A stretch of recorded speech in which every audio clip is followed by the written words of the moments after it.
이정표 또 생소하기도 하고 또 이정표를 많이 살아가면서 보셨을 거예요.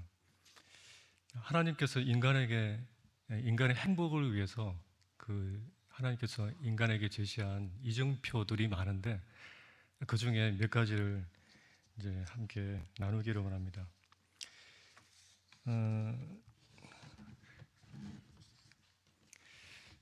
이제 사람들에게 있어서 가장 큰 갈망이 있다면 어떤 것일까요?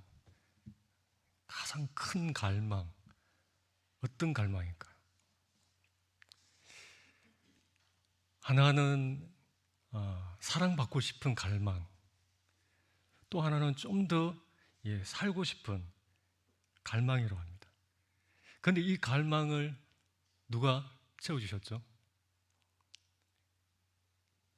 누가 채워주셨죠? 십자가를 통해서 우리 주 예수 그리스도 그분이 우리에게 완전히 채워주셨어요. 오늘 찬송가 불렀던 것처럼 내 영혼의 모든 소원을 만족시키신 하나님, 우리를 얼마나 사랑하셨는지, 나를 이토록 진짜 철저하게 주님께서 너무 사랑하셔서 철저하게 자기 몸값을 지불하면서 치루시면서 우리를 십자가를 통해서 사랑하셨습니다. 그리고 주님께서 또 의의 거룩한 옷을 우리에게 입혀주셔서 하나님과의 관계를 회복하고 또 사랑을 쏟을 대상으로 우리를 부르신 거예요. 우리를 부르셨습니다. 사랑을 쏟을 대상으로. 또 하나는 부활을 통해서 영원히 살 수 있는 생명을 우리 주님이 주셨습니다. 그래서 이 첫 번째 이정표에 도착했습니다.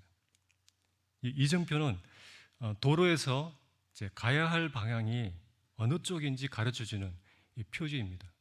이 표지를 따라서 잘 가야지만이 안전하게 제대로 이제 도착할 수 있죠. 그래서 우리 대부분은 여기 그리스도인의 첫 번째 이정표, 구원이라는 이정표를 따라서 잘 도착했습니다. 그리고 그리스도인 두 번째 이정표, 침례입니다. 오늘 함께 성도님들이 기도해 오신 대로 오늘은 특별한 날입니다. 하나님께 있어서도 특별한 날, 침례식이 행해지는 날입니다. 우리 성도님들은 침례를 받을 때 어땠습니까? 침례를 받을 때 마음이 어땠어요? 어떤 분들은 긴장이 되기도 하고 기대가 되기도 하고 설레기도 하고, 한번 그때를 내가 구원받았을 때 그리고 침례 받는 그 순간을 한번 생각해 보시면 좋겠습니다. 그리고 다 아는 거지만은 침례는 어떤 사람이 받을 수 있죠? 여러 가지 많겠죠. 자기의 신분이 완전히 바뀐 사람, 하늘의 시민권을 소유한 사람만이 받을 수 있어요. 진짜 또 죄의 문제와 회개의 문제가 해결된 사람이 받을 수 있어요.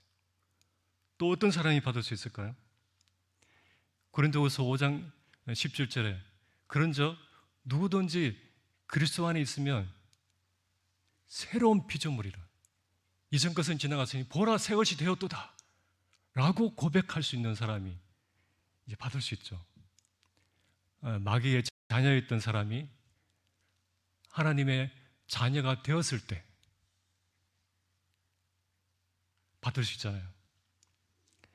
하나님을 아버지라고 부를 수 있는 하나님의 아들이 된 사람이 이 침례를 받잖아요. 이 침례식을 일종의 장례식이라고 합니다.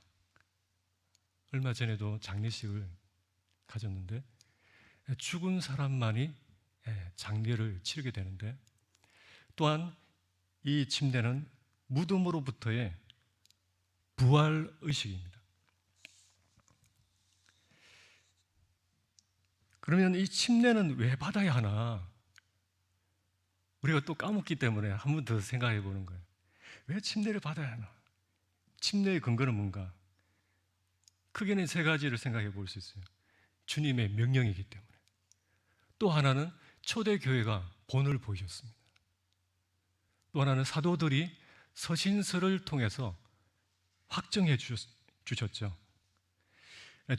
우리 주님께서 제자들에게 이 복음을 전할 것을 명령하신 것뿐만 아니라 거듭난 자들에게 침례를 그냥 형식으로 거치는 그런 가벼운 것이 아닙니다. 실제적인 침례는 실제적인 경험이에요.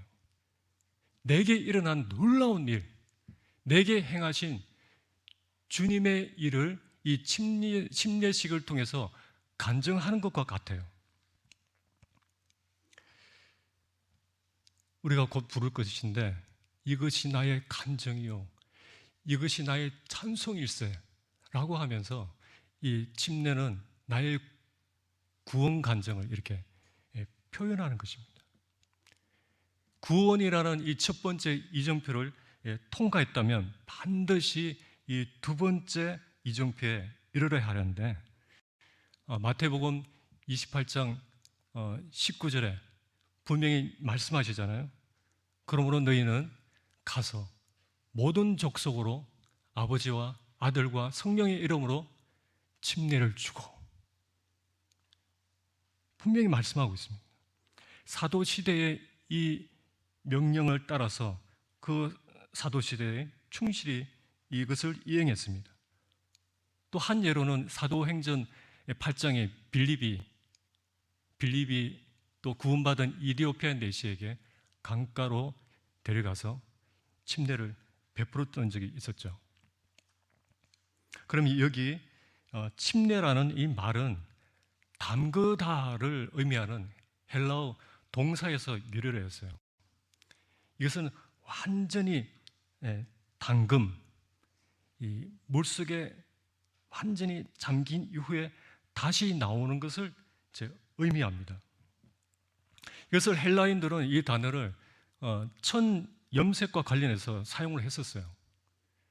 그 천이 완전히 새로운 색깔의 염료에 완전히 잠겨야 합니다.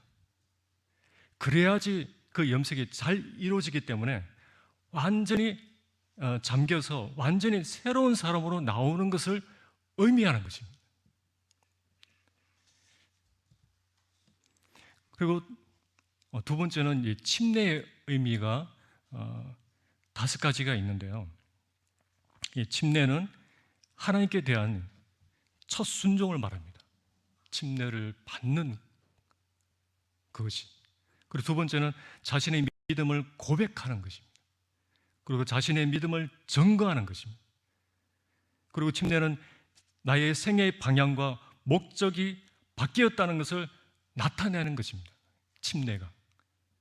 그리고 5번째 침례는 그리스도의 연합을 말합니다. 주님과 함께 죽었고 주님과 함께 장사되었고 주님과 함께 다시 살아나서 부활되어서 이제는 새 생명 가운데 주님과 함께 살아가는 것을 의미를 해요. 예를 들어서 이 침례의 의미를 여호수아의 인도 아래 이제 이스라엘 백성들이 그 요단강을 건너는 그 사건 가운데 이제 찾아볼 수 있는데, 그때 이스라엘 백성 맨 앞에 무엇이 위치되어 있었죠?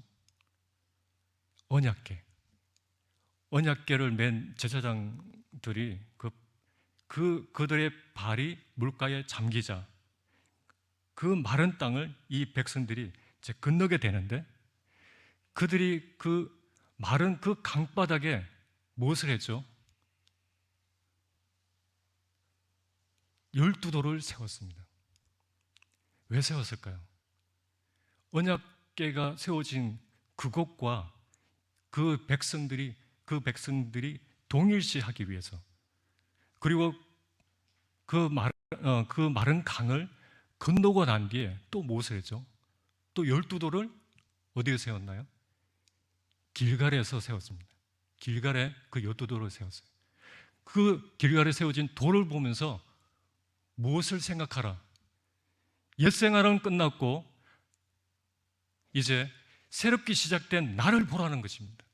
이제 새롭게 시작된 나를 보라. 옛 생활은 이제 청산되었고,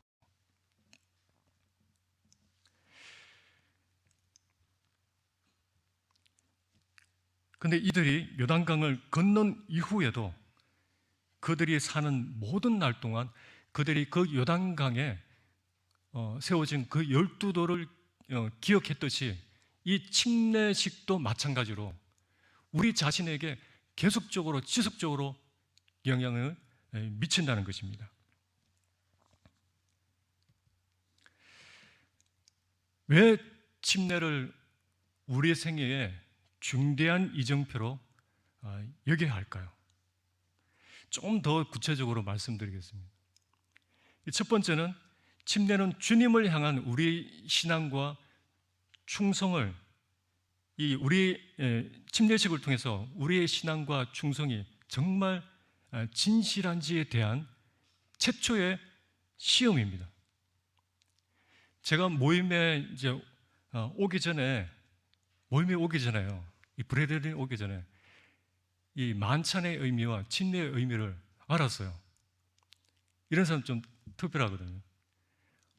알고 나니까 그때 어땠냐면 일반 교회에서 세례는 받았지만 침례의 의미를 딱 알고 나니까 견딜 수가 없는 거예요. 빨리 침례를 받고 싶었어요. 아직 모임에 오기 전이었는데 침례를 받고 싶어서 침례를 주는 것이면 우리 모임이든 침례교회든 당장 결정해서 가고 싶었습니다. 바로. 그래서 이제 대명동 교회에 왔는데 몇 달이 지난 한참 뒤에 받았어요. 이 예배, 이 떡과 잔의 그 의미를 아는 저로서는 예배에 공식적으로 동참도 못하고 솔직히 정말 힘들었습니다. 그런데 그만큼 침례식이 기다려졌어요. 언제 주나. 너무 그 시간이 저에게 은혜였고 소원이 이루어졌습니다. 너무 소중한 시간이었어요. 우리가 침례로서 이 그분께 순종한다면 그것은 우리에게 영적인 생명을 가졌다는 분명한 증거가 되는 것인데, 그런데 만약 침례를 거절한다면 그가 참으로 주님께 속한 자인지 의심할 수 있겠죠. 왜냐하면 그분을 주님으로 이제 모셔드렸다면 기꺼이 자기의 뜻을 그분의 명령에 굴복시키기 때문에. 로마서 10장 9절 10절을 보시면은 네가 만일 네 입으로 예수를 주로 시인하며 사람이 마음으로 믿어 의에 이르고 입으로 시인하여 구원에 이르느니라. 이 구원은 그분을 주님으로 주인으로 시인하는 것을 포함합니다. 이 침례 예식을 통해서 주님 앞에서 그리고 온 세상 앞에서 또 성도들 앞에서 이 침례는 내가 그분을 주로 모신다는 공적으로 시인하는 행사입니다. 예수님은 나의 구주이십니다. 예수님은 나의 길이오서 나의 주이십니다라고 하는 그 선포의 의미가 있습니다. 두 번째로 비록 한 번 받잖아요. 한 번 이례적인 일이지만 침례는 우리에게 지속적인 영향을 미치는 그런 의미가 있어요. 그런 의도가 있어요. 이것은 우리에게 사탄의 어떠한 유혹과 구원에 대한 그런 의심이 이렇게 찾아올 때, 흔들릴 때 이렇게 승리할 수 있도록 우리의 믿음을 견고하게 도와주는 역할을 합니다. 그 한 예로 홍해 바다에서 일어난 일 아시죠? 홍해 바다. 홍해를 건너는 것은 영원한 분리이며 영원한 그 그 분기점이 되듯이 이 침례식을 통해서 내가 애굽의 속박으로부터 벗어났구나. 마귀의 자녀가 아닌 하나님의 자녀가 되었어요. 이렇게 확신을 줘요. 지옥이 아닌 천국 시민이 내가 되었어요.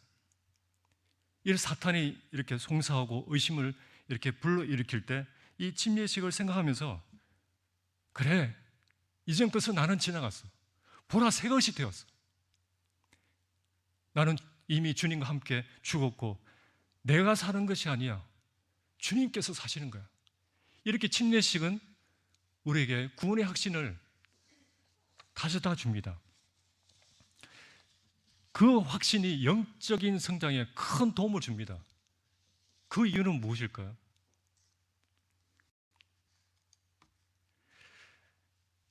구원의 확신은 영적 성장에 아주 중요한 기초이기 때문입니다. 그리스도인이 영적 성장이 없는 이유 중에 하나가 불분명한 확신, 구원받았는지 안 받았는지 긴가민가하고 늘 흔들리면 그런 가운데서는 자라지 못합니다. 자랄 수가 없잖아요. 늘 흔들리는 거예요. 이렇게 농사를 지어 보시는 분들 아시잖아요. 그렇게 자랄 수 없거든요. 그래서 이를 방지하기 위한 아주 중요한 예식이 바로 이 침례식입니다. 세 번째로 침례를 통해 우리의 분명한 공적인 입장을 취하게 되는데, 어떤 분이 이것을 이렇게 표현합니다. 침례는 배의 높은 돛대에 자신의 소속 깃발을 다는 것이다. 배의 높은 돛대에 자신의 소속 깃발을 다는 것이다. 이 말은 우리의 충성을 바쳐야 할 대상이 누구인지를 분명히 보여주는 것인데, 침례는 확실한 이 세상과의 경계선이 된다는 것입니다. 이 초대교회 때 이 박해받던 그 시대에는 침례를 받는다는 것은 순교의 신호였어요. 순교의 시작이라고 할 수 있어요. 죽을 각오를 하고 그때는 받았습니다.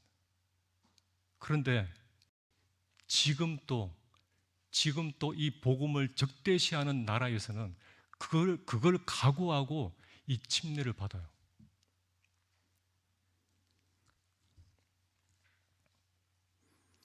이 침례의 기점으로 순종의 각오를 하게 되는데, 초대교회 때나 중세 때나 한국교회 1세대 때에도 침례를 받으면 이런 마음으로 받았습니다.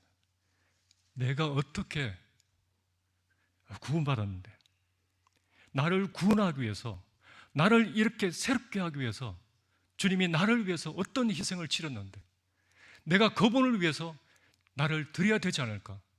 내가 받은 그 은혜가 얼마나 큰데 그 은혜를 갚아야 되지 않을까? 주님, 저도 주님 가신 그 길을 저도 따라가겠습니다. 주님의 제자가 되겠습니다. 그런 마음으로 받았어요.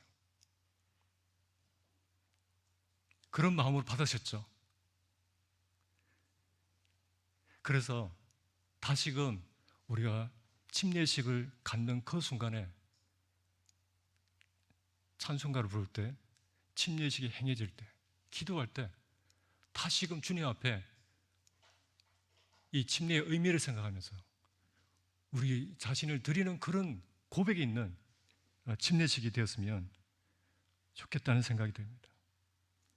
주님과 함께 다시금, 주님과 함께 죽고 주님과 함께 이 남은 인생 살겠습니다.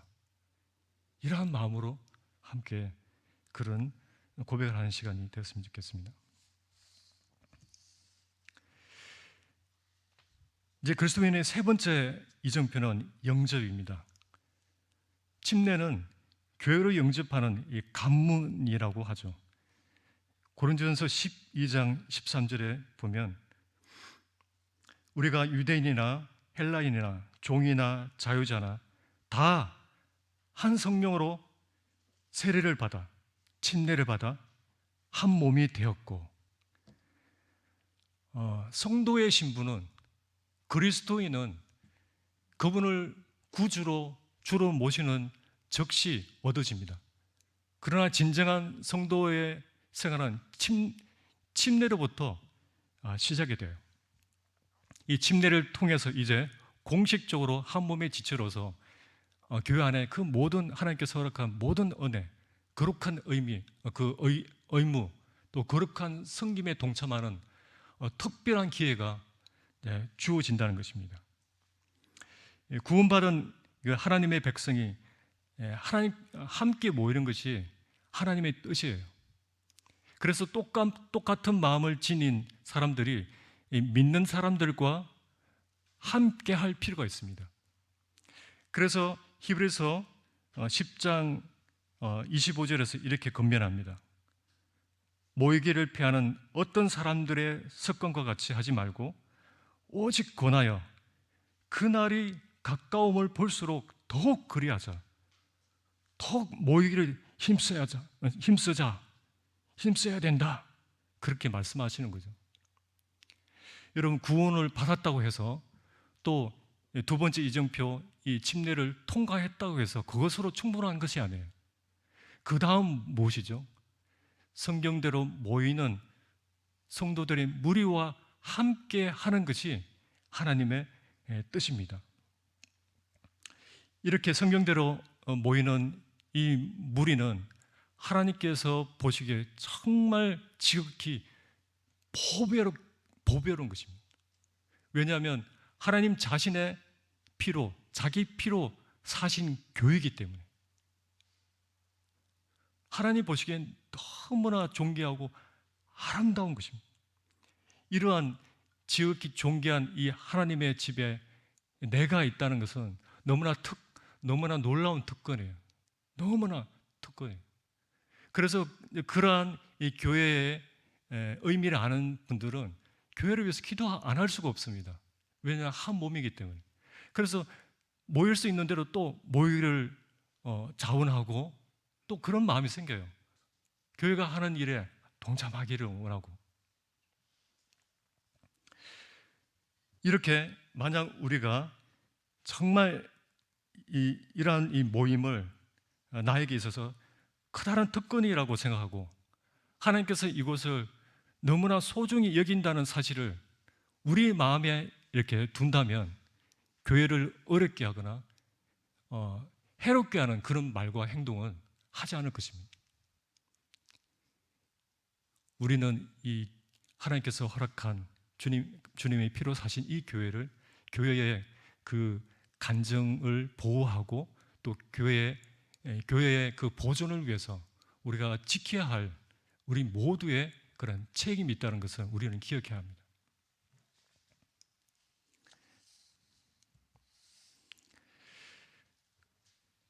네 번째, 그리스도인의 네 번째 이정표는 전도입니다. 때를 얻든지 못 얻든지 전도하는 것. 자, 구원을 받았습니다.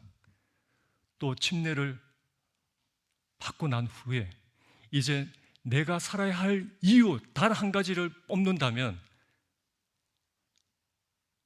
무엇인가요? 저는 전도라고 생각합니다. 이런 명언이 있어요.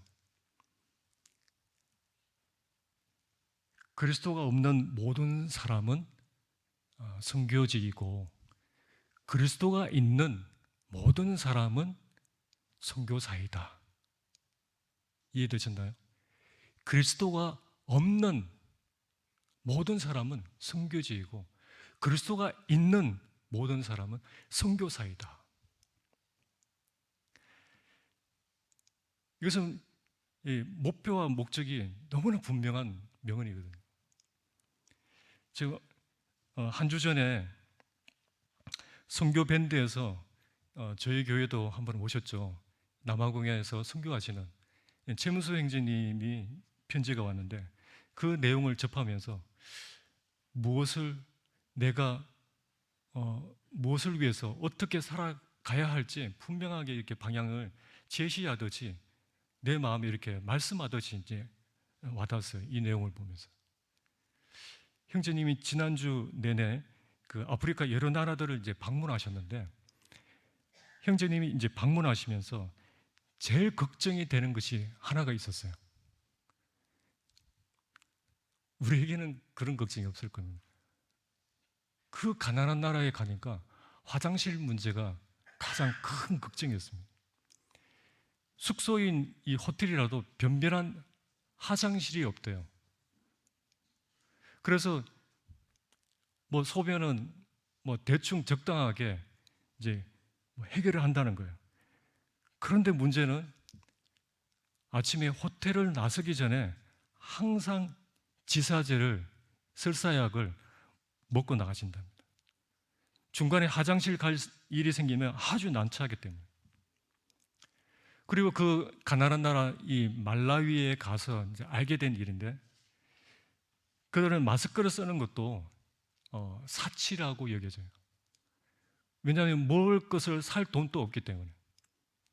거리나 이 교회에 가면은 사람들이 마스크를 쓰는 사람이 극히 극소수랍니다. 사진을 보면 없어요.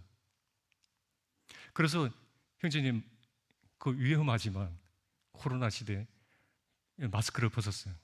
혼자 마스크를 쓴다는 것이 너무나 무척 부담스럽기 때문에 마스크를 벗었습니다.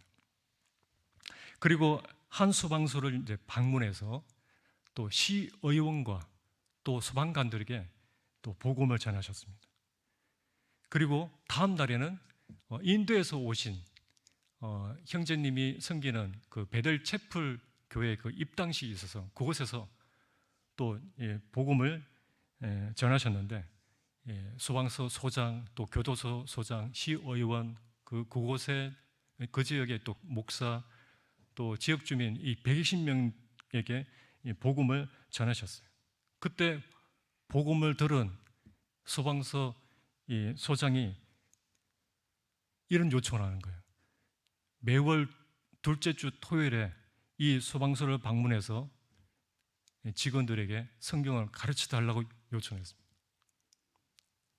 그리고 또 교도소 소장이 또 요청을 하는 거예요. 교도소 문은 항상 열려 있으니까 언제든지 와서 이 죄수들에게 복음을 전해달라. 이 위험한 곳에서 생명 위협도 있는데 치안도 문제잖아요. 그런데도 그분의 그 발이 얼마나 아름다운지 로마서 10장 14절 15절 말씀이 생각났습니다. 듣지 못한 이가 어찌 믿으리요? 보내심을 받지 아니하였으면 어찌 전파리요? 기록된 바 아름답도다 좋은 소식을 전한 자들의 발이여 함과 같으니라. 형제님의 그 발이, 아름다운 그 발이 참 부러웠고 사모가 되었고, 우리들도 이러한 아름다운 발이 되었으면 하는 그런 바람이 있습니다. 전도서 11장 6절 앞에 같이 한 목소리로 읽어보겠습니다. 시작. 너는 아침에 씨를 뿌리고 저녁에도 손을 거두지 말라. 이것이 잘 되는지 저것이 잘 되는지 혹 둘이 다 잘 되는지 알지 못하니라.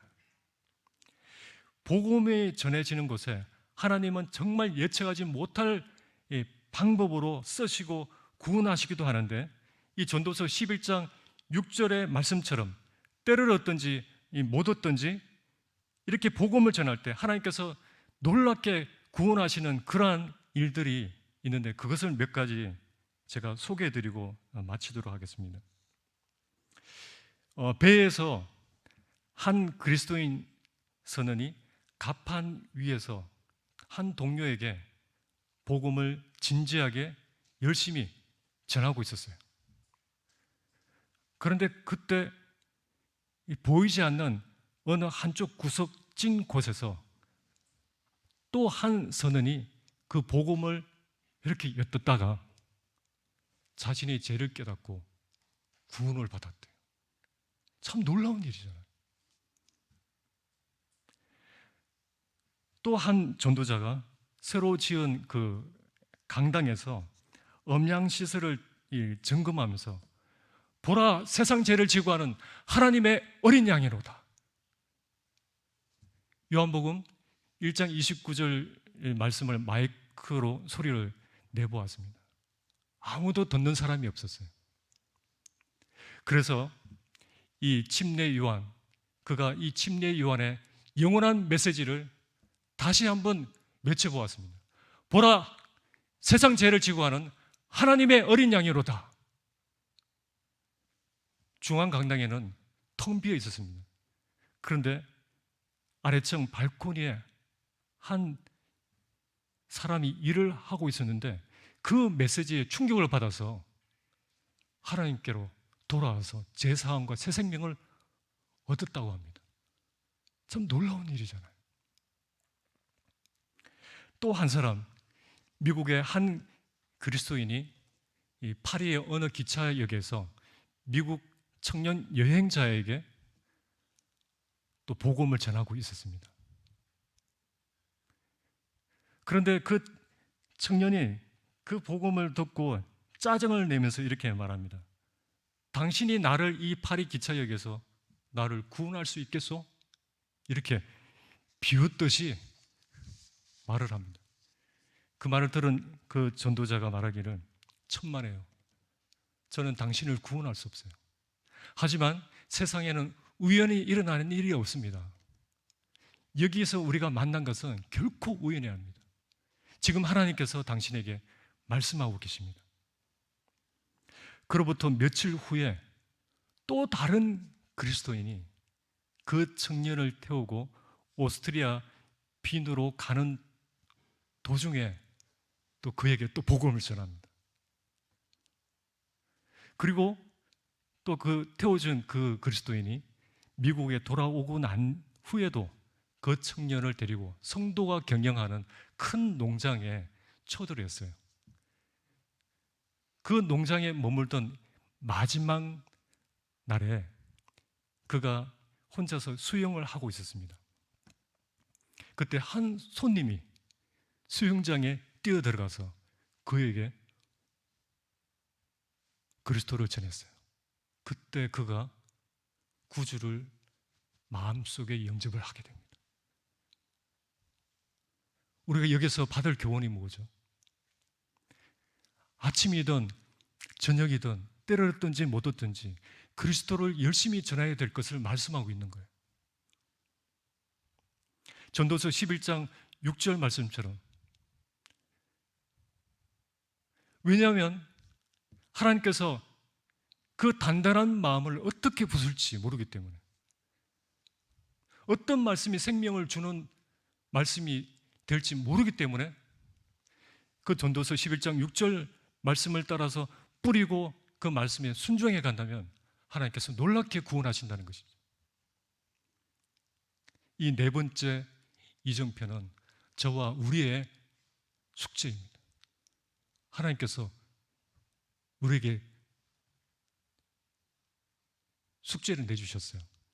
리포트를 써오라. 여기에 대한 제가 또 반응을 해야 됩니다. 우리가 반응을 해야 돼요.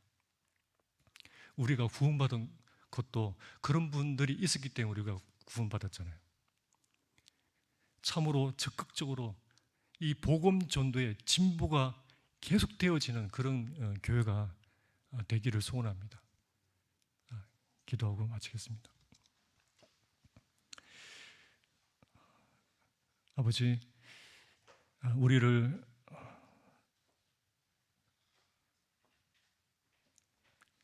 참 그 말로만 사랑하신 것이 아니라 아들을 아끼지 않고 주심으로 우리를